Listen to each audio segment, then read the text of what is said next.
شادی کے اگلے روز شوہر نے مجھے 5 لاکھ دیے اور میرے چہرے پر کھینچ کر 5 تھپڑ مارے۔ شوہر کے ہاتھوں کے نشان میرے چہرے پر چھپ گئے تھے۔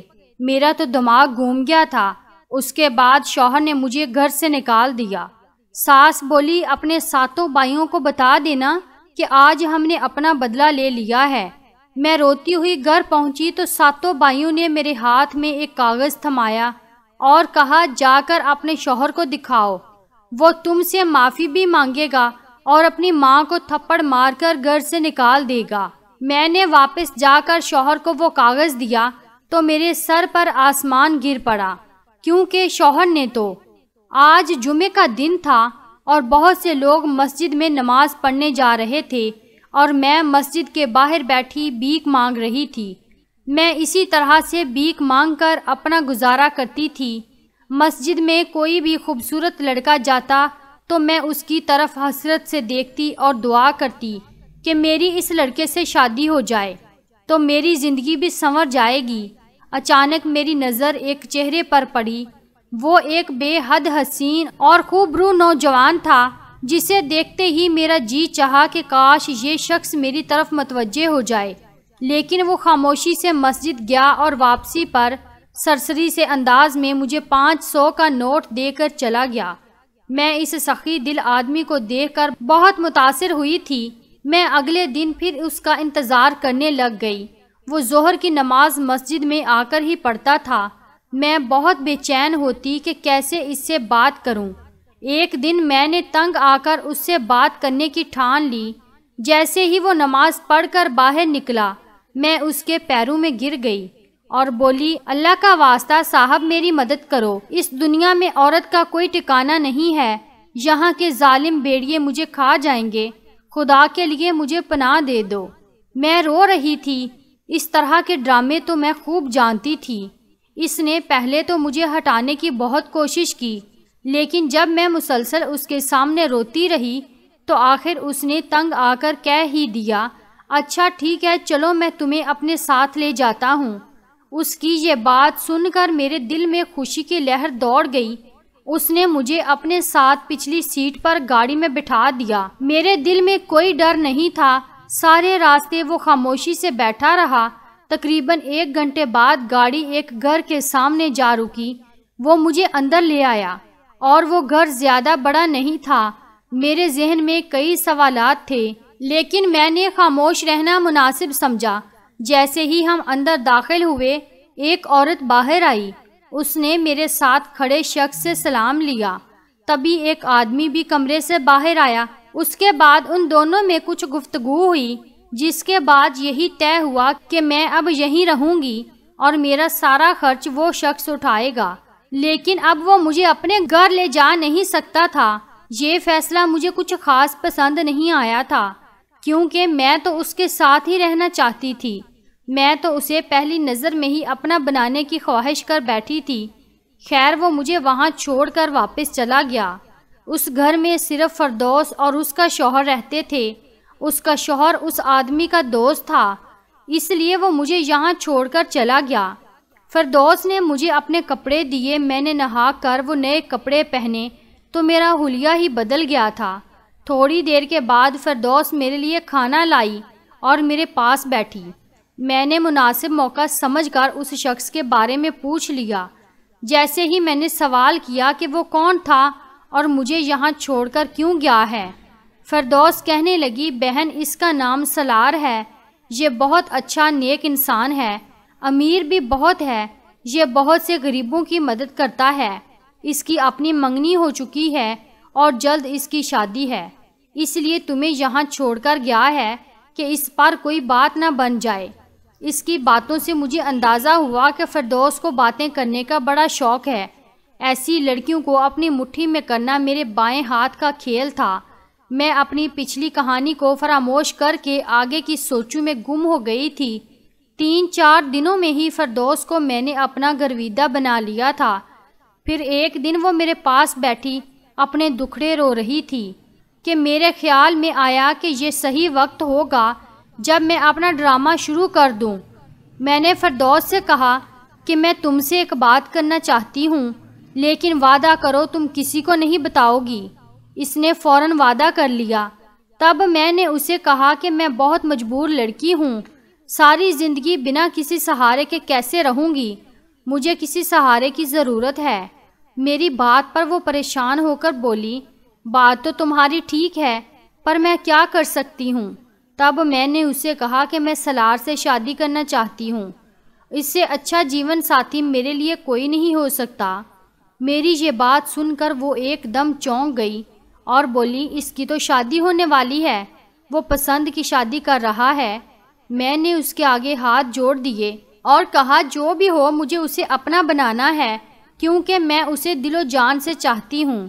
میری آنکھوں سے متواتر گرتے آنسوؤں نے اسے پریشان کر دیا تھا۔ میں جانتی تھی کہ وہ بہت بولی ہے، جلد میری بات مان جائے گی۔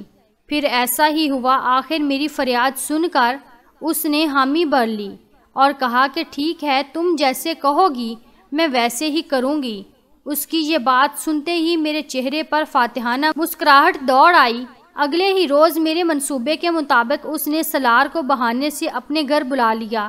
سالار 2 گھنٹے میں گھر آ گیا۔ فردوس اس کے لیے چائے بنا کر لائی اور چائے میں میری ہدایت کے عین مطابق نیند کی گولیاں بھی ملا دیں۔ ابھی 5 منٹ بھی نہیں گزرے تھے کہ سالار کی آنکھ لگ گئی۔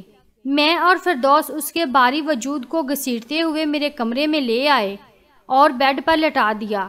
میں جانتی تھی کہ ہمیں کیا کرنا ہے۔ میں پاس ہی بیٹھ گئی اور پچھلی زندگی کے بارے میں سوچنے لگی، جسے چھوڑ کر میں اس مقام تک پہنچی تھی۔ میرا نام کومل تھا۔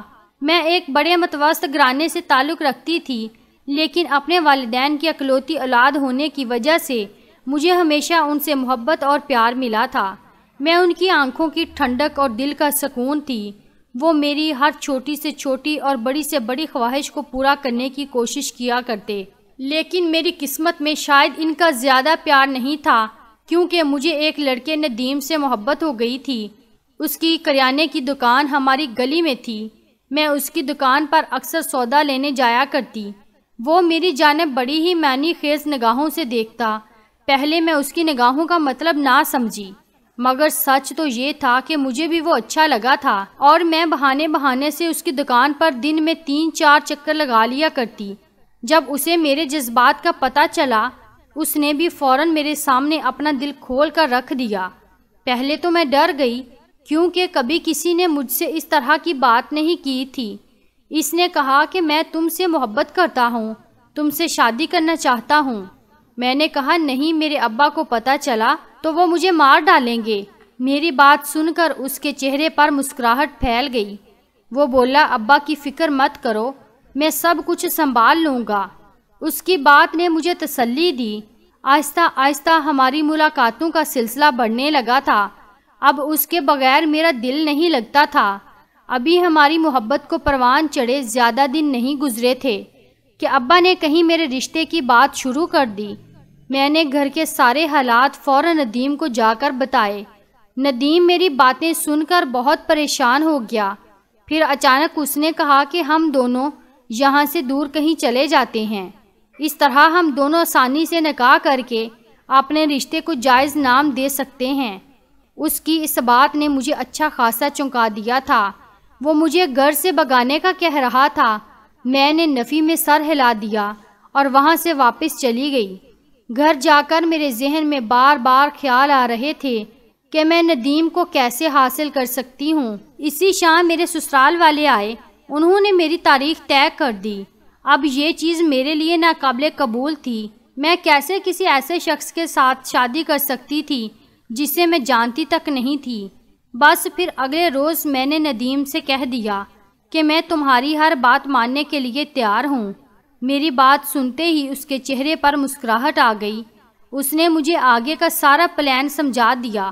جیسے ہی رات ہوئی میں گھر سے بھاگ آئی۔ ندیم پہلے سے میرا منتظر تھا۔ ہم دونوں بس اسٹینڈ پر پہنچ گئے۔ وہاں سے حیدرآباد کی بس پکڑی اور روانہ ہو گئے۔ مجھے سارے راستے اپنے ماں باپ کی جدائی کا دکھ ہو رہا تھا۔ میں جانتی تھی کہ اب میں کبھی واپس نہیں جا سکتی۔ ندیم مجھے ایک گاؤں جیسے علاقے میں لے آیا۔ ہم دونوں وہاں ایک کرائے کے مکان میں رہنے لگے۔ میں نے اسے گھر میں پہنچتے ہی اس سے کہا کہ ہم دونوں نکاح کر لیتے ہیں۔ میری اس بات پر اس نے محبت سے میری طرف دیکھا اور بولا ہاں اب ہم جلد ہی شادی کر لیں گے۔ اس کی اس بات سے مجھے تسلی ہو جاتی کیونکہ وہ بھی تو میری طرح گھر بار چھوڑ کر ہی آیا تھا۔ ہم پہلی بار ایک ساتھ رہ رہے تھے۔ زندگی بہت خوبصورت لگنے لگی تھی۔ یوں ہی 7 دن گزر گئے۔ میں نے اسے ضد کی کہ آج تو ہمارا نکاح ہو ہی جانا چاہیے۔ پہلے تو وہ یوں ہی باتیں کرتا رہا، لیکن جب میں نے اپنی ضد نہ چھوڑی تو اس نے کہا ٹھیک ہے، میں جاتا ہوں اور نکاح کے لیے مولوی صاحب کو لے آتا ہوں۔ یہ کہہ کر وہ باہر چلا گیا اور میں تیار ہونے لگی۔ مغرب کی اذان ہو گئی تھی مگر وہ لوٹ کر نہیں آیا تھا۔ میں نے اس کا بہت انتظار کیا مگر اس کی کوئی خبر نہ آئی۔ پوری رات میں نے انگاروں پر گزار دی۔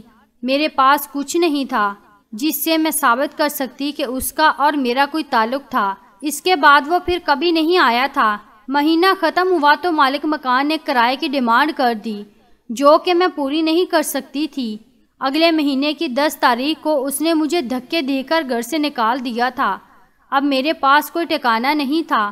میری منزل کہاں تھی میں نہیں جانتی تھی۔ 2 دن تک میں ٹھوکریں کھاتی رہی لیکن مجھے کوئی ٹھکانہ نہیں ملا۔ مجھ جیسی لڑکیاں جو ماں باپ کا سر جھکا کر جاتی ہیں ان کے ساتھ تو یہی ہوتا ہے۔ پھر میں اپنا پیٹ پالنے کے لیے مسجد کے آگے بھیک مانگنے لگی تھی۔ مجھے اپنا کوئی نہ لگتا تھا لیکن ایک روز جب سالار کو دیکھا تو لگا اس سے اچھا کوئی انسان ہو ہی نہیں سکتا، اس لیے فوراً اس کی جانب قدم بڑھا دیے۔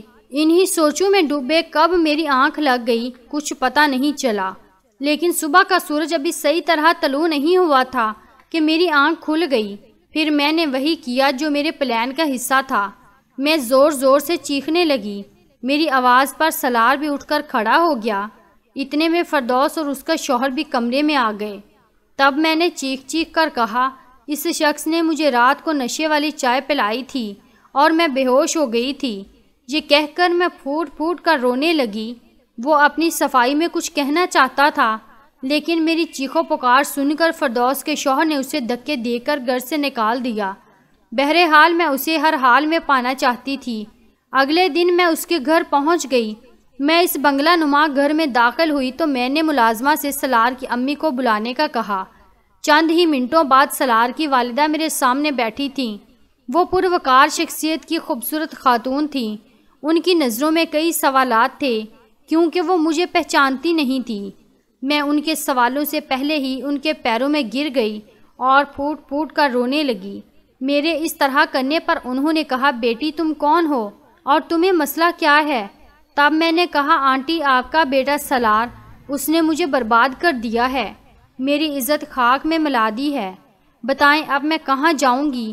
میرے پاس تو کوئی سہارا نہیں ہے۔ وہ مجھ سے شادی بھی نہیں کرنا چاہتا۔ یہ سن کر اس کے چہرے کے رنگ بدلنے لگے تھے۔ انہوں نے مجھے اپنے پیروں سے اٹھایا اور اپنے سامنے کھڑا کر کے پوچھا یہ تم کیا کہہ رہی ہو لڑکی؟ میں نے ان کے آگے ہاتھ جوڑ دیے اور ساری کہانی سنا دی اور پھر کہا آنٹی میں بالکل سچ کہہ رہی ہوں، اب آپ بتائیں میں کہاں جاؤں؟ اور پھر میں زور زور سے رونے لگی تھی۔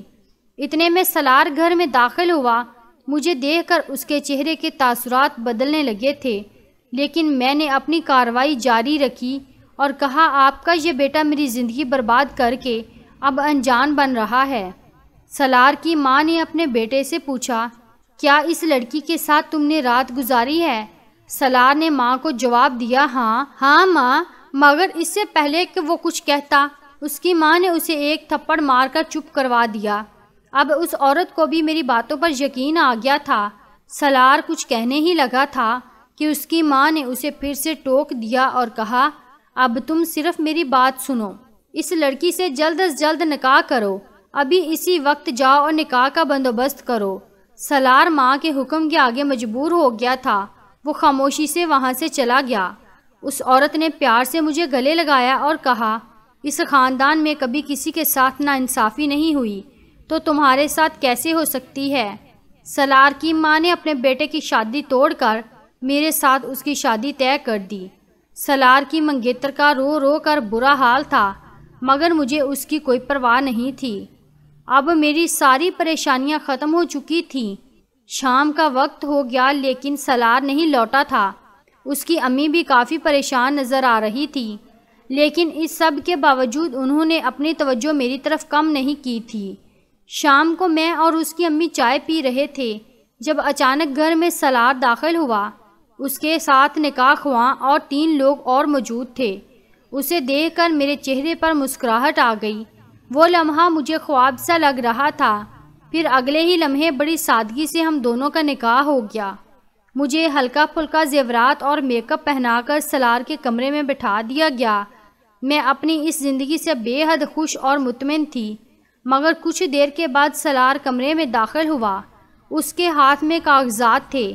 وہ آیا اور میرے پاس بیٹھا۔ میں جو اس سے پیار محبت کی باتیں کرنے کا سوچ رہی تھی، وہ کس انجام تک پہنچانے والا تھا یہ میں نے سوچا بھی نہیں تھا۔ اس نے حق مہر میں لکھی 5 لاکھ کی رقم میری جولی میں رکھ دی اور میرے چہرے پر 5 زوردار تھپڑ دے مارے۔ میرا دماغ چکرا گیا تھا، میری آنکھوں کے سامنے اندھیرا چھا گیا تھا۔ تب اس نے کہا، یہ تمہارا طلاق نامہ ہے۔ تم نے یہ سارا ڈرامہ صرف پیسوں کے لیے رچایا تھا۔ اب تمہیں پیسے مل گئے ہیں اور میں نے اپنا بدلہ بھی لے لیا ہے۔ اب تم یہاں سے نکل جاؤ، اس سے پہلے کہ میں تمہیں پولیس کے حوالے کر دوں۔ میری آنکھوں میں آنسو آ گئے تھے۔ میری کیسی قسمت تھی کہ شادی کی رات ہی شوہر نے مجھے طلاق دے دی۔ اس کی امی بھی چیخو پکار سن کر ہمارے کمرے میں آ گئی۔ وہ حیران تھی کہ یہ کیا ہو رہا ہے، لیکن سالار نے انہیں صاف الفاظ میں کہہ دیا کہ میں نے اس لڑکی سے اپنا بدلہ لے لیا ہے۔ اگر اب آپ لوگوں نے اس معاملے میں دخل اندازی کی تو میں یہ گھر چھوڑ کر چلا جاؤں گا۔ اس بات پر سالار کی ماں چپ ہو گئی تھی۔ میں روتی رہی وہاں سے نکل آئی اور ایک پارک میں بیٹھ گئی۔ کافی دیر میں روتی رہی۔ مجھے روتا دیکھ کر ایک 7 آدمیوں کا گروہ میرے پاس آ گیا۔ وہ لوگ مجھ سے رونے کی وجہ پوچھنے لگے۔ میں ان سے ڈر گئی اور بھاگنے لگی۔ تبھی ان لوگوں نے میرے سر پر ہاتھ رکھا اور کہا، تم ہم ساتوں کو اپنا بھائی سمجھو، ہم سے ڈرنے کی ضرورت نہیں ہے، ہم تمہاری ہر طرح سے مدد کریں گے۔ تب میں نے روتے ہوئے اپنی ساری کہانی انہیں سنا دی۔ میری ساری بات سننے کے بعد وہ بولے، بہن تم فکر نہیں کرو، ہمارے پاس ایک ایسا فن ہے کہ ہم کسی کو بھی بڑے سے بڑا نقصان پہنچا سکتے ہیں، ہم تمہارے اس مسئلے کو بھی حل کر دیں گے۔ اس کے بعد انہوں نے مجھے ایک کاغذ دیا اور کہا کہ میں اسے ایک قبر میں دفنا دوں۔ پہلے تو مجھے ڈر لگ رہا تھا کیونکہ یہ ایک عجیب سا کام تھا، لیکن بدلے کی آگ میرے اندر ایسی بھڑک رہی تھی کہ میں ہر حال میں سالار سے انتقام لینا چاہتی تھی۔ اب میں ان 7 بھائیوں کے لیے کام کرتی تھی۔ میں گناہ کی راہ پر لگ گئی تھی۔ وہ 7 بھائی کالا علم کرتے تھے، وہ جو کہتے میں ویسے ہی کرتی۔ اب میں ان کی ٹیم کا حصہ بن چکی تھی۔ ایک روز کسی کام سے بازار گئی تو دکان کے سامنے مجھے ایک آدمی نظر آیا جو زمین پر اس طرح لیٹا تھا جیسے کوئی مزدور انسان لیٹا ہو۔ ہر کوئی اس کو کچھ نہ کچھ دے کر جا رہا تھا۔ میں اس کی جانب بڑھی، لیکن جب میں نے اس کا چہرہ دیکھا تو میرے ہوش ہی اڑ گئے۔ یہ وہی تھا جس سے میں نے بے پناہ محبت کی تھی، وہ سالار تھا۔ آج اس کا روب اور پروقار شخصیت ہر چیز مٹی میں مل گئی تھی۔ میرا دل خون کے آنسو رو رہا تھا۔ میں اس سے بدلہ لینا چاہتی تھی مگر اسے اس انجام تک نہیں پہنچانا چاہتی تھی۔ میں وہاں سے مڑ کر بھاگ گئی۔ میرا دل تیزی سے دھڑک رہا تھا۔ میرے اندر احساس ندامت اس قدر بڑھ گیا تھا کہ میں اسے بالکل ٹھیک دیکھنا چاہتی تھی۔ میں نے سوچ لیا کہ میں کل سالار کے گھر جاؤں گی، اس کے گھر والوں کو ساری سچائی بتا کر سالار کو اس کے گھر لے جاؤں گی، لیکن اللہ کو کچھ اور ہی منظور تھا۔ اسی رات مجھے فالج کا اٹیک آیا اور میں خود معذور ہو گئی۔ میرے لیے یہ صدمہ بھی بڑا تھا۔ میں اپنے پیروں پر کھڑی نہیں ہو سکتی تھی، مگر میرے ذہن میں اس شخص کا خیال بار بار آتا تھا جسے میں نے برباد کیا تھا۔ جیسے ہی میری طبیعت تھوڑی سنبھلی، میں ویل چیئر پر ان 7 بھائیوں کے پاس گئی اور کہا، اس جادو کا کوئی توڑ کرو، اس نے تو الٹا مجھے ہی برباد کر دیا ہے۔ میری بات سن کر وہ ہنسنے لگے اور بولے، جادو صرف ان لوگوں پر اثر کرتا ہے جو دین سے دور ہوتے ہیں۔ اگر تم ایک دیندار عورت ہوتی تو تمہارے ساتھ ایسا کچھ نہ ہوتا۔ بہتر ہے کہ تم یہاں سے چلی جاؤ۔ یہ سن کر میری آنکھوں میں آنسو آ گئے۔ میں جان گئی کہ ان لوگوں نے میرا غلط استعمال کیا ہے۔ اگلے دن ہمت کر کے میں اس لڑکی کے پاس گئی جس سے میں نے سالار کو دور کیا تھا۔ میں نے اسے اپنے پچھلے کیے سارے گناہ بتا دیے اور کہا سالار بے قصور ہے، یہ سب میری وجہ سے ہوا تھا۔ میں اس کے سامنے ہاتھ جوڑ کر فریاد کرنے لگی۔ تب اسے میری بات پر یقین آ گیا تھا۔ اس نے کہا کہ وہ خود حیران تھی کہ سالار کو کیا ہوا ہے۔ اچانک اس کا سارا کاروبار تباہ ہو گیا تھا۔ وہ ایکسیڈنٹ میں معذور ہو گیا تھا۔ پھر بھی وہ روز اپنے گھر والوں سے جھگڑے کرتا اور اپنا گھر اس نے چھوڑ دیا تھا۔ یہ سب جادو کا اثر تھا۔ پھر میں اسے اپنے ساتھ وہاں لے گئی جہاں میں نے سالار کو دیکھا تھا۔ میں خود واپس آ گئی کیونکہ مجھ میں سالار کا سامنا کرنے کی ہمت نہیں تھی، مگر مجھے ایک سکون اور اطمینان مل گیا تھا۔ سالار کی منگیتر نے اس جادو کا توڑ کروا لیا تھا۔ کچھ دنوں بعد مجھے سالار اور اس لڑکی کی شادی کی خبر ملی تھی، جسے سن کر میرا دل بے حد خوش ہوا تھا، جیسے میری زندگی کا مقصد پورا ہو گیا ہو۔ اب میں آسانی سے موت کو گلے لگا سکتی تھی کیونکہ میری زندگی میں ہر طرف سکون تھا۔ شاید جب تک آپ کو یہ کہانی سننے کو ملے تب تک میں مر چکی ہوں، لیکن آپ سے ایک دعا ہے کہ میری مغفرت کے لیے دعا ضرور کیجیے گا۔ کیا پتہ کس کی دعا قبول ہو جائے اور میری آگے کی منزل آسان ہو جائے۔